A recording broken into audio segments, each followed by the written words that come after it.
The moment that Yami Tsukihiro was removed from the story, taken back to the Spade Kingdom, my already high expectations for this current arc of Black Clover absolutely shot through the roof. The potential for conflict here was enormous. Yami was a walking powerhouse. He was a guiding hand for the Black Bull squad, and he's in so many ways the walking embodiment of break glass in case of emergency moment. By removing Yami, it created a true sense of dread, and it was something that the series really needed, in my opinion, because by this point it really kind of felt like, in my opinion, that things were beginning to stall out. Julius's power still isn't anywhere near to where it was before the events of the Elf Invasion arc. But in this current arc, in the early portion, we watched as the main cast struggled against Vonica and Dante. Even the Queen of the Heart Kingdom, Lord Pesca, wasn't strong enough to stop Vonica. The Dark Triad seemed absolutely unstoppable. Yet, when we saw Asta pick up his sword, fighting side by side with Yami against Dante, it truly felt like we were watching something remarkable.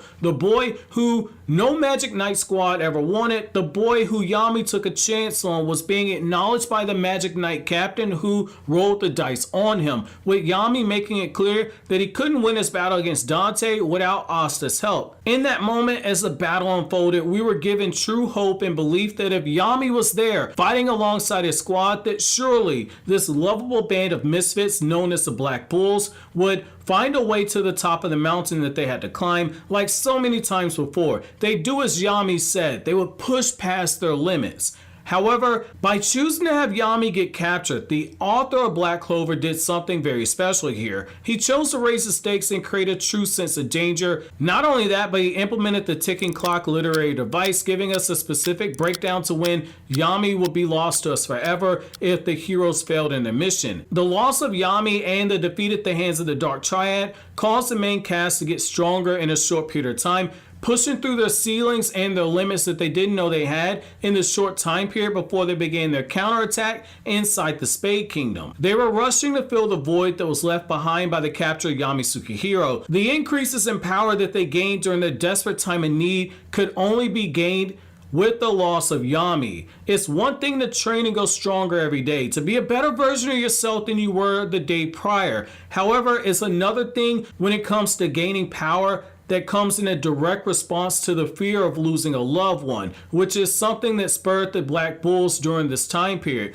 When people have something precious they have to protect, they're able to do the unthinkable. A mother who might struggle to lift a 20-pound dumbbell, upon seeing her child in danger, is suddenly able to briefly lift a car in a superhuman act in order to save her child. For the briefest of moments, out of that response to the need for power, she briefly broke past her limits to do the impossible. And it's the same thing here in Black Clover. Even better, the void that Yami left allowed us to be introduced to the vice captain of the Black Bulls. How the author handled the introduction of this vice captain is exactly how a skilled writer would handle the topic of death of a beloved character. A skilled writer is able to present the harsh reality of the situation and juxtapose it to what the reader believes to be the ideal situation for the world. Based on our own interactions with Yami, the reader would have thought that the vice captain of the Black Bulls be someone closer to Yami and embody more of what Yami believes in as a character. Instead, just as we began to process the loss of Yami,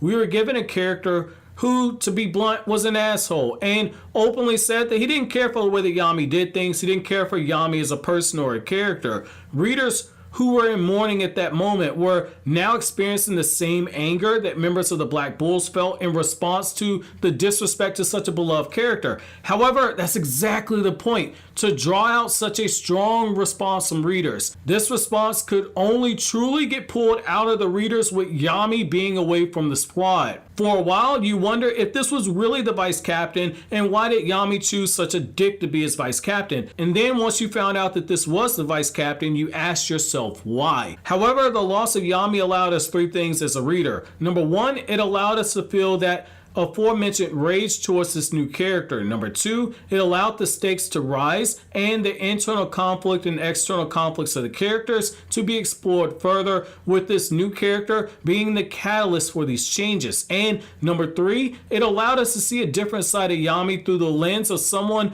who doesn't sugarcoat things and does not care about your feelings. As a writer, how your characters are perceived by other characters in the series away from the main cast and away from the main antagonist, it says a lot about that character. It's a good way to add layers to any character in particular and to develop him or her without actually having that character in the story. It's one of the tried and true tested methods for character development that takes a borderline decent character, and when this is written effectively, it takes that borderline decent character and makes them into a great character. Between each of these elements, the absence of Yami has given these battles that have unfolded in the Spade Kingdom arc real stakes, and a race against time to save Yami is building towards a major payoff, in my opinion. One that has the potential to be one of the sweetest in the series.